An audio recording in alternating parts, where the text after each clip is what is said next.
egungun gbígbẹ dìde. Egungun gbígbẹ dìde. Egungun gbígbẹ dìde o. Egungun gbígbẹ. Bí ogun bá gbòjì kan ọ̀pọ̀ ìgbà ní ìjẹ́ kéèyàn mọ nǹkan tí ó ṣe kì í tiẹ̀ jẹ́ kéèyàn máa pòyàn nígbà míì nígbà tí ogun bá gbòjì kan. Àwọn ọmọ Ísírẹ́lì tí wọ́n wà ní ilẹ̀ Íjíbítì ogun gbòjì kan fún wọn ní ìdí ni wípé wọ́n wà lábẹ́ ìsìnrú. Ẹni tí ogun bá gbòjì kan fún ó wà ní abẹ́ ìsìnrú kan.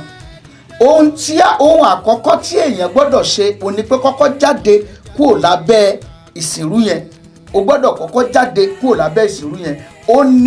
Ó ti jẹ́ wípé èmi kọ́kọ́ máa ń sọ fún gbogbo ènìyàn bí o bá fẹ́ bọ́ lọ́wọ́ ogun tí o fẹ́ bọ́ lọ́wọ́ ìdààmú ní Jésù gẹ́gẹ́ bí Olúwa àti Olùgbàlà rẹ kí o sì ronúpìwàdà kúrò nínú àwọn ẹ̀ṣẹ̀ rẹ wàá sì rí àánú gbà. Bó o bá ti ronúpìwàdà tó gba Jésù gẹ́gẹ́ bí Olúwa àti Olùgbàlà rẹ ìmọ́lẹ̀ á tàn sínú ayé rẹ. Jésù ó wàá gba àkóso ìgbésí ayé rẹ. Á gbé àga á ṣe ìjọba nínú ayé rẹ. Ṣùgbọ́n nígbà tí ẹ̀mí òkùnkùn tàbí ogun ayé tó bá jẹ gàba lórí ènìyàn onímọ̀ ọ̀nà tí ó bá yọ. Ohun tí ó ṣẹlẹ̀ sí àwọn ọmọ Ísírẹ́lì nìyẹn. Ṣùgbọ́n Ọlọ́run gbọ́ igbe wọn. Òun lèmi náà ti fẹ́ fún ọ ní ìrètí wípé nǹkan tó ń là kọjá yẹn Ọlọ́run rí ọ. Ó rí ìpọ́njú rẹ ó sì ń gbọ́ gbígbìn rẹ tí o bá ké pé àìmọye ìgbà làwọn ọmọ Ísírẹ́lì ń gbé pé Ọlọ́run ó wá ṣàánú wa torí pé kí ni wọ́n gba Ọlọ́run yẹn gbọ́. Nítorí ìdí èyí ìgbàgbọ́ rẹ nínú Kristi Jésù ó ṣe pàtàkì. Yíyí padà sí ó ṣe pàtàkì. Fífẹ́ láti gba àdúrà pé kó o dẹ̀ ní ìgbàgbọ́ wípé o lè bọ́ kúrò nínú ogun yẹn wàá sì bọ́ Olúwa sì já ọ gbà kúrò lọ́wọ́ ogun yẹn. Ẹ já lọ sínú ọ̀rọ̀ Ọlọ́run ká wo inú ìwé Ẹ́kísódù orí kẹta máa ka ẹsẹ̀ kẹta sí ẹsẹ̀ keje sí ìkẹsàn-án máa ka ẹsẹ̀ keje sí ìkẹsàn-án. Olúwa sì wí pé nítòótọ́ èmi ti rí ìpọ́njú àwọn ènìyàn mi tí ó wà ní Íjíbítì mo sì gbọ́ igbe wọn nítorí àwọn akóniṣiṣẹ́ wọn nítorí tí mo mọ ìbànújẹ́ wọn bẹ́ẹ̀ náà lọ́lọ́run mọ ìbànújẹ́ rẹ. Ọmọ ìyà tó ń jẹ ọmọ nǹkan tó ń là kọjá èmi ó sì sọ̀kalẹ̀ wá láti gbà wọ́n lọ́wọ́ àwọn ará Íjíbítì àti láti mú wọn gòkè tí ilẹ̀ náà wá sí ilẹ̀ rere àti ńlá sí ilẹ̀ tí ó ń sàn fún wàrà àti fún oyin sí ibi tí àwọn ará Kénáánì àti àwọn ará Hítì àti àwọn ará Ámórì àti àwọn ará Pérísì àti àwọn Ífì àti àwọn Jébúsì. Ọlọ́run ló ń fẹ́ mú ọ lọ sí ilẹ̀ rere. Ọlọ́run fẹ́ mú ọ fẹ́ gbà ọ lọ́wọ́ ogun àìní. Ó fẹ́ gbà ọ lọ́wọ́ ìpọ́njú yẹn. Nítorí ìdí èyí mo sọ fún ọ lónìí má ro ara rẹ pin. Ìrètí ń bẹ fún ọ. Mo rántí orin bàbá yẹn Evangelist Ojuade ọ̀kan lára àwọn olórin ẹ̀mí tí ó jẹ́ àwọn bàbá wa ní Olúwa. Ó ní ìrètí máa ń bẹ o fún igi tí a gé lórí. Ìrètí máa ń bẹ o fún igi tí a gé lulẹ̀. Bó bá ti lè gbóòórùn omi ni yóò sọ jáde. Nǹkan yìí dá mi lójú bẹ́ẹ̀ sì ni ó yé mi yéké. Bọ́jọ́ òní bá tilẹ̀ korò mo gbàgbọ́ ọ̀la mi á dára. Ọ̀la rẹ máa dára. Onílé korò ń tòótọ́ ṣùgbọ́n lórúkọ Jésù mo sọ gẹ́gẹ́ bí ikọ̀ àti ìríjú Olódùmarè wípé òní yóò dára. Wàá kọ́kọ́ gba kókó àdúrà yìí ná pé Olúwa mo tọ̀ wá ṣàánú fún mi. Mo bẹ̀ ọ́ mo fi ayé mi fún ọ lónìí. Gba àkóso ayé mi pátápátá. Wọ inú ayé mi lónìí. Gbogbo ẹ̀ṣẹ̀ tí mo ti ṣẹ̀ ọ́ ẹ̀ṣẹ̀ ìdílé ẹ̀ṣẹ̀ ìran ni ẹ̀ṣẹ̀ tá a bí mi sínú ẹ̀ ní dáríjì mi jẹ́ ráàánú gbà láti ọ̀dọ̀ rẹ wá. Olúwa mo fi ara mi sí abẹ́ májẹ̀mú ẹ̀jẹ̀ Jésù Kristi. Yọ orúkọ mi kúrò nínú májẹ̀mú òkùnkùn lónìí. Yọ orúkọ mi kúrò nínú májẹ̀mú ogun ìdílé. Yọ orúkọ mi kúrò nínú májẹ̀mú ogun ìsìnrú ètò ń yọ ayé mi lẹ́nu. Ó wá gbàdúrà pé Olúwa fi ọwọ́ àánú rẹ já mi gbà kúrò lọ́wọ́ ogun tí ọ̀jẹ̀ rí mú mi. Ogun tí ọ̀jẹ̀ kó rí mú mi. Ẹlòmíì láti inú gbèsè kan sí òmíràn ni. Ẹlòmíì bọ́ bá ṣàìsàn ó ń bọ́ kó nú àìsàn lẹ́nìí á tún rí ìṣòro kan lọ́la. Bí ọmọ ògbé wá nǹkan kan ṣàṣẹlẹ̀ níbì kan ogun ni gbogbo nǹkan wọ̀nyẹn kì í ṣe ogun lásán, kì í ṣe lásán, kì í ṣe lásán. Ẹ jẹ́ kí n sọ fún wa, ṣé rí agbára tó ń darí ayé yìí bí èèyàn ò bá sílé abẹ́ àkóso Kristi Jésù, ọ̀pọ̀ ọgbà ni ó mọ ní ìrírí búburú tí ò dáa, ni ó mọ rí ọ̀pọ̀lọpọ̀ ìrírí àwọn ìrírí tí ò sunwọ̀n. Ṣùgbọ́n tó o bá ti wọ̀, Jésù sọ pé àlàáfíà mi ni mo fi fún yín, kì í ṣe bí ayé ti ń fi fún ni ó ní mo ṣe fi fún yín, torí pé ayé lè fún yàn ní àlàáfíà kó sì tún gbà á. Nítorí ìdí èyí, gba àdúrà yìí fún àǹfààní àwọn tí ò lè sọ Yorùbá. You cannot speak a Yoruba language. What we are talking about tough battle, the battle of life, the way the devil is tormenting people. You are going to pray this prayer. You are going to say, oh Lord, deliver me from the battle and challenges that not allow me to breathe. There's some battle that don't allow you to breathe. Tí ò jẹ́ kó rí mú mi, kò jẹ́ kó tiẹ̀ mọ nǹkan tó ń ṣe mọ́. Ogun yẹn ti sọ ẹ́ di ọ̀dẹ̀, ó ti sọ ẹ́ di rádaràda. Wàá lọ sọ́dọ̀ wòlíì eléyìí, má bá ti gbé ìran kan dé, wọ́n tún ti mú ẹ lẹ́rú bẹ̀yẹn nìyẹn. Ẹlòmíì wọ́n ti fi ìran mú lẹ́rú, ẹlòmíì wọ́n ti fi ọ̀rọ̀ mú lẹ́rú. Nítorí pé kí ni? Torí ó ń wá ọ̀nà àbáyọ, ṣùgbọ́n ọ̀nà àbáyọ tó wà fún ọ, èyí tí mo sì mọ̀ dájú òun náà ni wípé tí o bá ní Kristi gẹ́gẹ́ bí Olúwa àti Olùgbàlà rẹ, ọ̀nà àbáyọ yóò wà fún ọ. Wàá tó gbàdúrà yìí, wàá ní Olúwa fi ọwọ́ agbára já mi gbà kúrò lọ́wọ́ ogun gbèsè tí ó jẹ́ rí mú mi. Ẹlòmíì wà ogun gbèsè ni, ogun gbèsè tí ó jẹ́ kí n rí mú mi yìí, Olúwa fi agbára rẹ já mi gbà kúrò nínú ẹ. Wàá tó gbàdúrà, wàá ní Olúwa ẹ̀wọ̀n okùn ìṣòro àjogúnbá tí kò jẹ́ kí n rí mú mi, Olúwa bá mi já lónìí, Olúwa bá mi já lónìí. The chains of problem that not allow you to breathe, that inherited from your family, from generation to generation. God deliver me. Olúwa tú mi ilẹ̀ lónìí, ẹ bá tú mi ilẹ̀ lónìí kúrò lọ́wọ́ okùn ìṣòro, ẹ̀wọ̀n yẹn. Jẹ́mọ̀ pé nínú àdúrà tá a gbà sọ ọ̀pọ̀lọpọ̀ ìrírí àwọn ogun tí àwọn ènìyàn ń là kọjá, àwọn nǹkan tí wọ́n jogún bá láti inú ìdílé. Wàá tó wá gbàdúrà yìí pé Olúwa o, wo ìrora mi, wo ìpọ́njú mi, gbọ́ igbe mi kí o sì ṣàánú fún mi. Wàá gbàdúrà yẹn kí lẹ́yìn ètò yìí màá yan àwọn ẹsẹ̀ Bíbélì kan fún ọ tó máa gbà, tó máa fi gbà tí ogun bá gbójú kan fún ọ. Lẹ́yìn ètò yìí màá yan, lẹ́yìn tí a bá parí àdúrà, àkókò àdúrà yìí, fetí sí títí dé òpin, màá yan àwọn ẹsẹ̀ Bíbélì tó máa kà àti àdúrà àti àwẹ̀ tó máa gbà. Ogun dẹ̀ máa ṣẹ́ fún ọ, ogun yẹn máa ṣẹ́ fún ọ. Ẹnìkan ń bèrè pé kí tiẹ̀ lórúkọ pásítọ̀ yìí náà. Orúkọ mi ni pásítọ̀ Adékúnlé Stephen Adédèjì, tí gbogbo èèyàn mọ̀ sí Kunle Omo Alaafin Orun, láti ìjọ The Redeemed Christian Church of God, Fountain of Power, Orísun Agbára, English Yorùbá Parish. Ó wà ní nọ́mbà 11965 Bisonet Street, Suite 106E, Houston, Texas 77099. Mo máa ń sọ wípé ní gbogbo Sátidé kẹta lóṣooṣù a máa ń ní ìpàdé àdúrà, Prayer Monday. Darapọ̀ mọ́ wa ní fún ti oṣù yìí, Olúwa sì bá ọ pàdé, ìyanu á sì ṣẹlẹ̀ nínú ayé rẹ. Àtàgò 9 òwúrọ̀ sí aago 12 ọ̀sán ní wákàtí 3 pẹ̀lú àdúrà tó gbóná janjan. Gbogbo ọjọ́ ìsinmi látàgò 9 àbọ̀ là ń bẹ̀rẹ̀ pẹ̀lú Sunday school. Ẹ jẹ́ a jọ pàdé, Olúwa bùkún fún wa. À ń sọ̀rọ̀ nípa ogun tó gbòjì kan. Fún àǹfààní àwọn olóyìnbó, you can pray like this. Oh Lord, look at my pains and my affliction. Hear my cry and show me your mercy. God, show me your mercy today. Look at my pains, look at my affliction. Deliver me. Have mercy on me, and God will show you mercy. Olúwa sì ṣàánú fún ọ, ó rí àánú tiẹ̀ náà gbà. Ìyanu ó sì ṣẹlẹ̀ nínú ayé ẹ. Wàá tún gbàdúrà wípé, oh Lord, thou that knoweth my sorrow, fight for me and deliver me from those that afflicting me.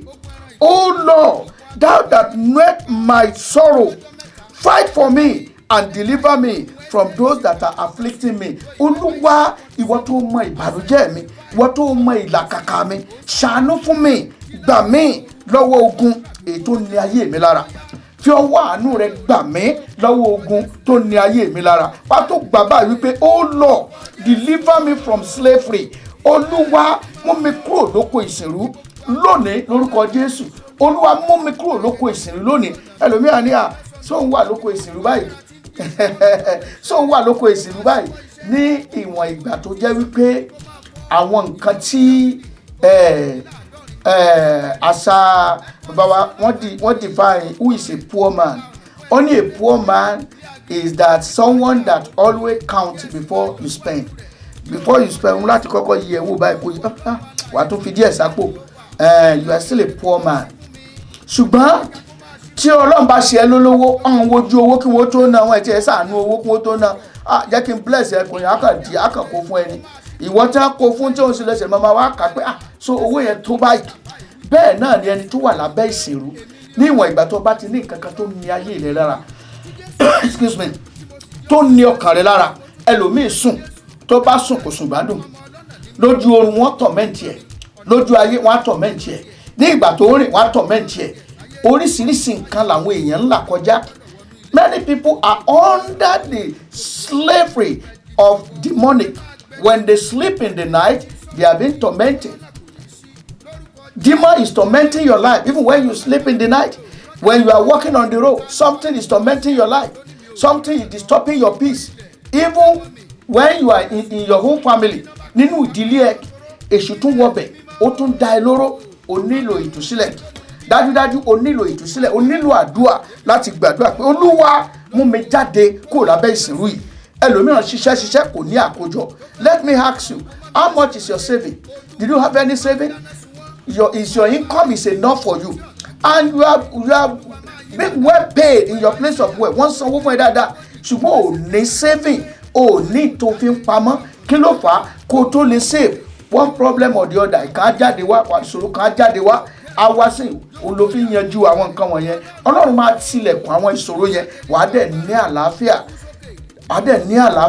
Wàá ní ìfọkànbalẹ̀. Ntó ní àtú ọjẹ. Ọ̀pọ̀lọpọ̀ ẹlòmíì ló jẹ́ wípé ohun tí ò ní ẹ̀mí ó ní ọ̀tá fi ń bá wọn jagun. There are a lot of people that something that doesn't even have breath, it cannot breathe, is what the enemy is using to torment you that you can breathe.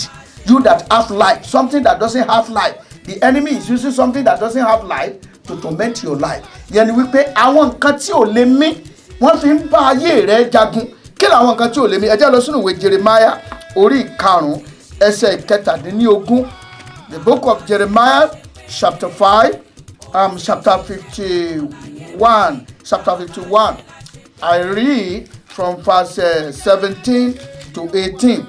Ìwé Jeremiah orí 50 ẹsẹ̀ 17 sí 18. Ẹ jẹ́ kí n sáré kà. Ó ní 51 here, verse 17 to 18. Ó kà báyìí wípé aṣiwèrè ní gbogbo ènìyàn nítorí òye kò sí, ojú ti gbogbo alágbẹ̀dẹ nítorí èrè dídá rẹ̀ èké ni, kò sí ẹ̀mí nínú wọn. Asán ni wọ́n àti iṣẹ́ ìṣìnà ní ìgbà ìbẹ̀wò wọn ó ṣègbé. Wọ́n ó ṣègbé ni pé àwọn kankan wà tí ò lẹ́mìí tí ayé fi ń bá àyàn jagun. Wà ní Olúwa, gbogbo ẹni tá a bí nínú ènìyàn tó ń fi ohun tí kò lè mí dí àlàáfíà èmi alààyè lọ́wọ́, jẹ́ kí irú ẹni bẹ́ẹ̀ kó gba ọgbẹ́ ikú lónìí. Jẹ́ kí ẹni tó ń lo ohun tí kò lè mí láti dí àlàáfíà èmi alààyè ọkàn, láti fi dí mi lọ́wọ́, jẹ́ kó gba ọgbẹ́ ikú lónìí. Jẹ́ kí n sọ fún ọ, adá ilé lé lójú ẹ. Sórí téèyàn bá ti là kọjá, ìní máa sọ béèyàn ṣe gbóná, béèyàn ó ṣe burú tó nú àdúrà. Èèyàn burú nú àdúrà ń gbà méjì, nítorí pé ẹni tó ti la nǹkan kọjá, àdúrà tí ó gbà, àdúrà tó le ni.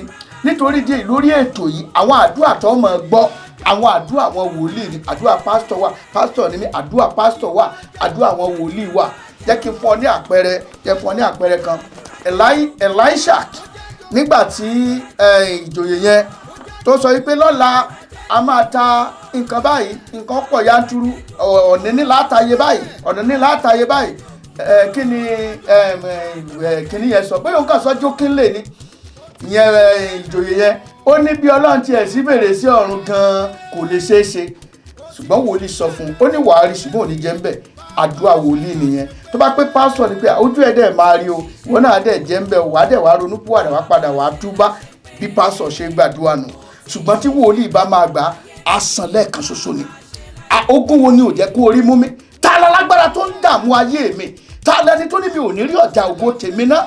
Ta lẹni náà tó ní mi ò ní ibi ìlépa ìṣeré tí mò ń lé ẹ pé mi ò ní débẹ̀? Olúwa já okùn ẹ̀mí ẹ̀, ẹ̀mí mímọ́ já okùn ẹ̀mí ẹ̀. Ta lẹni náà tó ní mi ò ní rí ògo lò láyé? Àwọn kan sọ yìí pé ò ní rí ògo tiẹ̀ lò, wọ́n láwọn ò ní fún ọ ní ìsinmi ní ìwọ̀n ìgbà tí àwọn wà láyé.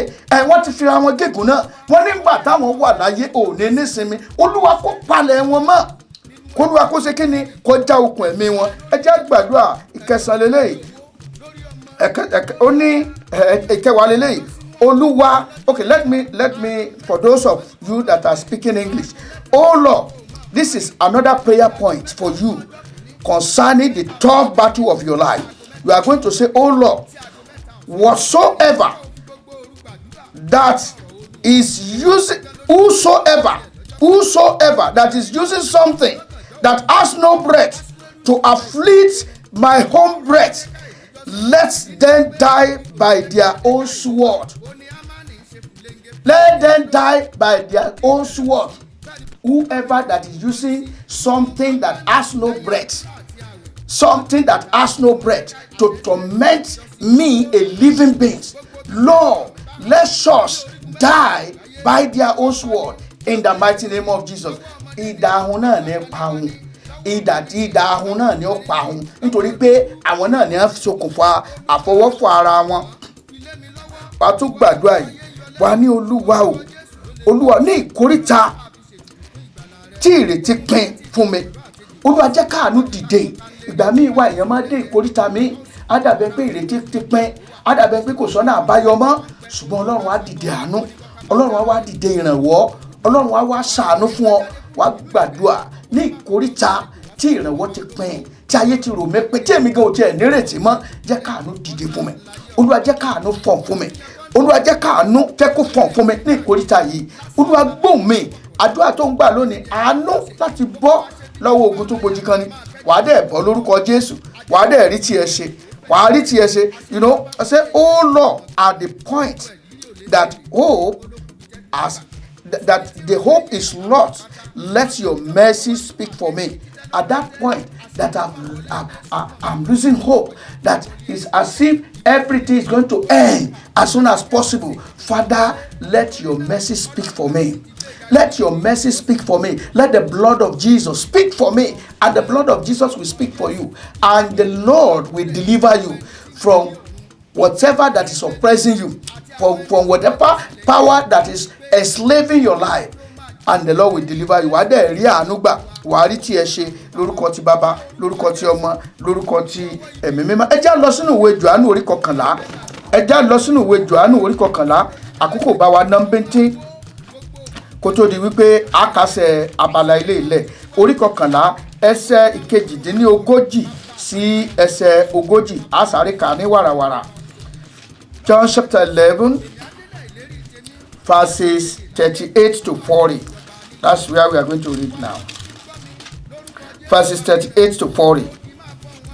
Ó kà báyìí wípé nígbà náà ni Jésù tún kérora nínú ara rẹ̀, ó sì ṣí ibojì, ó sì jẹ ihò, a sì gbé òkúta lé ẹnu ihò.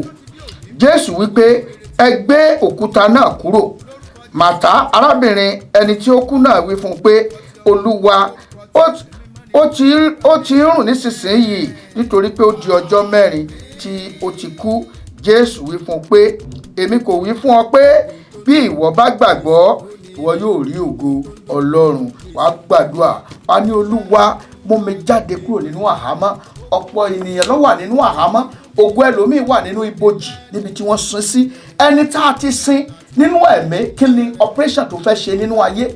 Ẹlòmíràn wà, ó ti kú nínú ẹ̀mí, ọkàn rìn kiri ní kòròfo lásán ni. Wá ní Olúwa, pè mí jáde níbi tí ayé fi mí pamọ́ sí, níbi tí a gbé ògo mi pamọ́ sí, níbi tí a gbé àyànmọ́ mi pamọ́ sí. Agbára àjíǹde àti ìyè, pè mí jáde lónìí. Wàá sì rí àánú gbà, wàá rí tiẹ̀ ṣe o. Àkókò ìṣeré rẹ lóde yìí o, àkókò rí àánú rẹ gbà lóde yìí o. Wàá rí tiẹ̀ ṣe. Mo sọ ìtàn ọmọkùnrin kan fún wa.